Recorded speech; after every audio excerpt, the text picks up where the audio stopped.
So we're going to continue solving today. Today's not going to be a whole lot different than the previous day, except we're just going to focus on the reciprocal functions today. Right? So the reciprocal functions are secant, cosecant, cotangent. Right? But before we get started, we talked about being able to recognize the common angles, recognizing where the units circle. So before we get started, off here to the right, what I want to do is I want to look at what the output values you can anticipate, or what the common angles or those coordinate points for the reciprocal functions are. So normally, our common angles will give us specific values of square root of 3 over 2. Okay, they will give us square root of 2 over 2. They'll give us 1/2. Right. So what I want to look at is what are the reciprocals of those. All right. So the reciprocal of square root of 3 over 2 would be 2 over square root of 3. But to simplify it, we're going to rationalize. So I get 2 square root of 3 over 3. Right.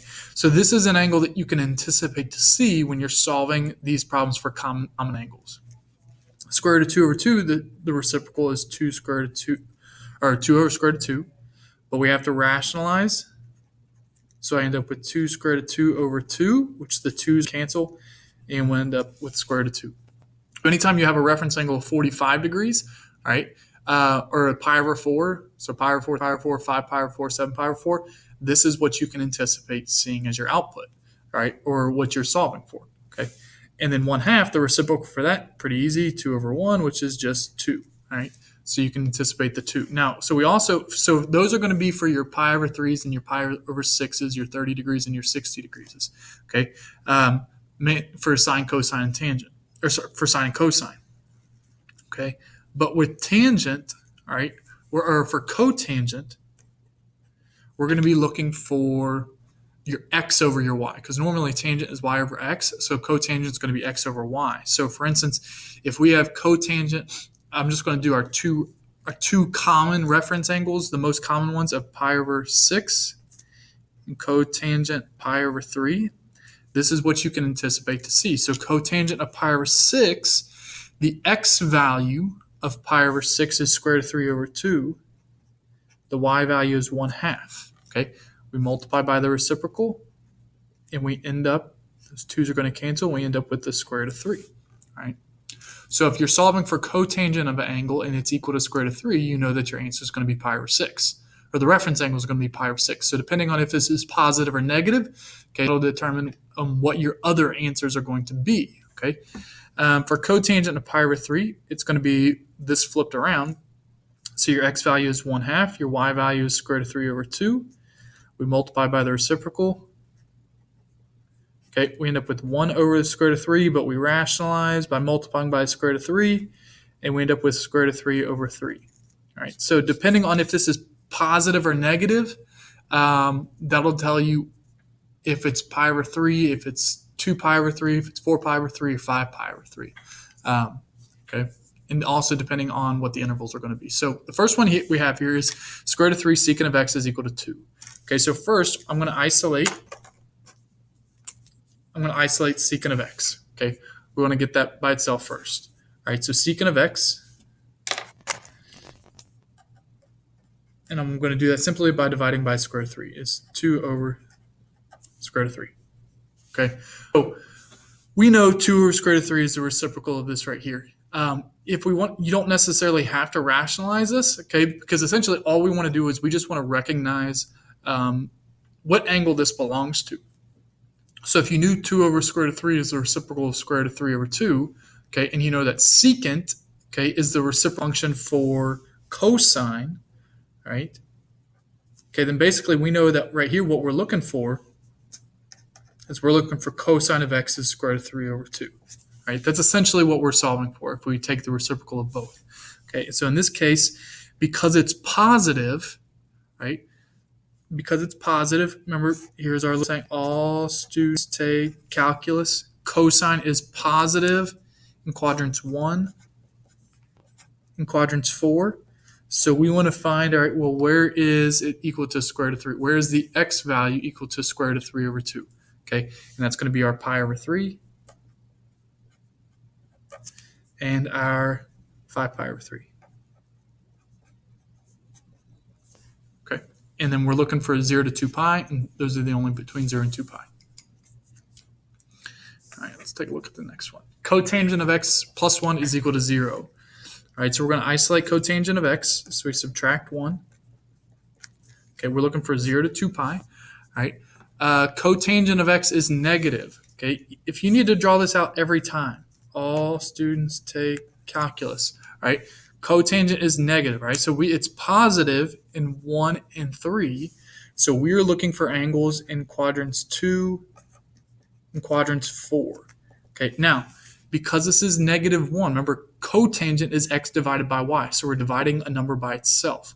The only coordinates in our unit circle that have the same x and y value are the ones that have a reference angle of pi over 4. Okay, so x in this case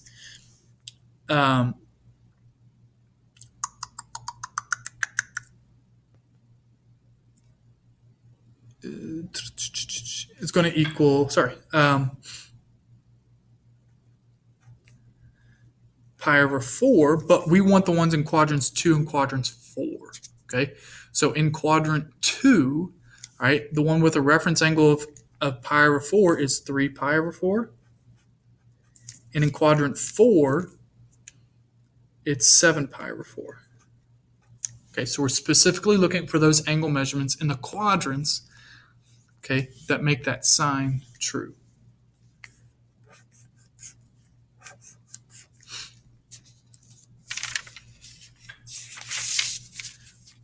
All right, so we just got 2 more problems. The notes are short on this one just because I wanted you to purely be able to focus on the reciprocals here. Okay, so first we're going to multiply by negative 4. So I get cosecant of x minus 6 is equal to negative 4. We add 6.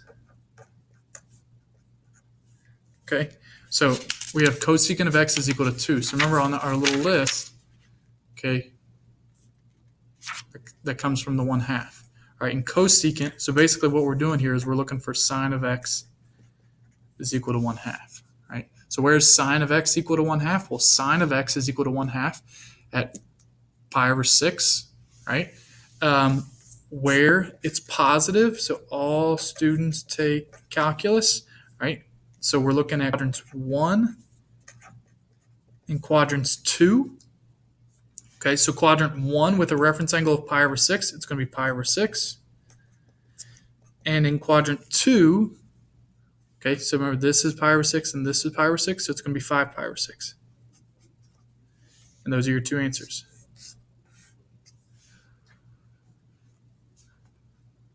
Okay. All right, last one here. So here we're dealing with secant. Okay. Hold on just a sec. Sorry, I forgot. So the interval, it's negative infinity to infinity. Our periods. Okay. Sine and cosecant. Okay, this has a period of 2 pi. Cosine and secant. This has a period of 2 pi. Tangent and cotangent has a period of pi. So the only thing we have to do here in order to get the solutions, because remember there's infinite number of solutions, is we add 2 pi n, where n is any integer. Okay, you say plus 2 pi n. Another fancy way that you can do it is you can say n is in the set of integers, and z is the number that we use to represent all a set of integers, right? So basically you just say your 5 pi over 6 plus any coterminal angle with it, okay? So that's all that's saying. Okay. All right, let's go to D. I got 7 secant of x is equal to secant of x minus 4 square root of 3, all right? So we've got 2 secants, so I want to combine like terms. So I've got 6 secant of x is equal to negative 4 square root of 3. We're going to divide by 6. Okay, which this, I'm going to reduce it to these outside numbers right here. Reduces to negative 2 over 3. Okay. Secant is the reciprocal of cosine, right? And our value is negative, so all students take calculus. Calculus is positive, cosine is positive in 1 4. So we're looking for answers or angles in quadrants 2 and quadrants 3. Okay, so negative 2 square root of 3. This is the reciprocal of square root of 3 over 2. Okay, so essentially, remember, in essence, we're looking for cosine of x is equal to square root of 3 over 2. Right? That's essentially what we're looking for. So, or a negative square root of 3 over 2. Either way, the reference angle of square root of 3 over 2 is equal to pi over 6. Okay, so in quadrants 2, that's 5 pi over 6 and 7 pi over 6 in quadrant 3. All right, and that's it for today's lesson, just working with the reciprocal functions.